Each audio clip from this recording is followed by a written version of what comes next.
है। क्यों ये नहीं कहा जाता है राहुल गांधी को कि आप अपने इस्तीफे के पत्र में दो बात कही। एक बात कि आपने आरएसएस को आतंकवादी संस्था कहा, आपके दिल्ली के चमचों ने कहा, वाहवाही की, मगर देश ने रिजेक्ट कर दिया।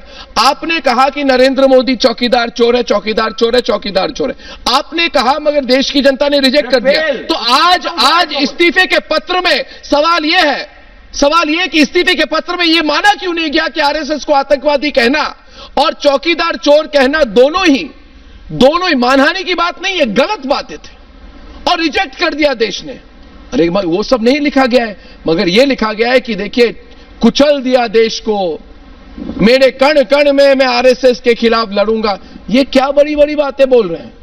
एक ऐसे व्यक्ति जो दो शब्द खुद से नहीं कह सकते। अर्णव, मैं कुछ बोल सकता हूं? आप आज सोचिए, गांधी मुक्त कांग्रेस के बारे में जब ये शब्द प्रयोग होता है,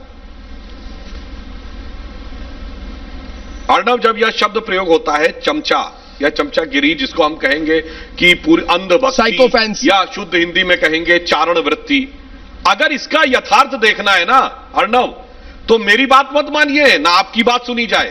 कांग्रेस के एक प्रधानमंत्री और कांग्रेस के पूर्व राष्ट्रीय अध्यक्ष श्री पीवी नरसिंह राव की किताब द इनसाइडर पढ़िए। उन्होंने लिखा है, हिंदी चैनल तो मैं बता रहा हूं, उसका हिंदी अनुवाद अंतर्गाथा के रूप में उपलब्ध है। उन्होंने लिखा कि 60 के दशक में कैसे लोग इंदिरा जी के नजदीक आने में पहले यह मक्खनबाजी करते थे कि आप नेहरू जी के समकक्ष हैं, नेहरू जी बहुत अच्छे थे। फिर ये स्टैंड चेंज हो गया 70 के दशक में, अब वो कहने लगे आप नेहरू से महान हैं, आप अत्यंत महान हैं। फिर उन्होंने लिखा राजीव गांधी के जमाने में उनको महान सिद्ध करने की प्रक्रिया शुरू हो गई। और आप इसीलिए देखिए पिछले 40 सालों में कांग्रेस में अनैच्छिक नेता, यानी जो जबरन नेता बना दिए गए। राजीव गांधी नेता नहीं बनना चाहते थे, जबरदस्ती थोप दिया। सोनिया गांधी राजनीति में नहीं आना चाहती थी, जबरदस्ती थोप दिया। और वही एक थे देश के चिर युवा नेता राहुल गांधी, ये राजनीति में आना ही नहीं चाहते थे, जबरदस्ती उनको राजनीति में ले आए।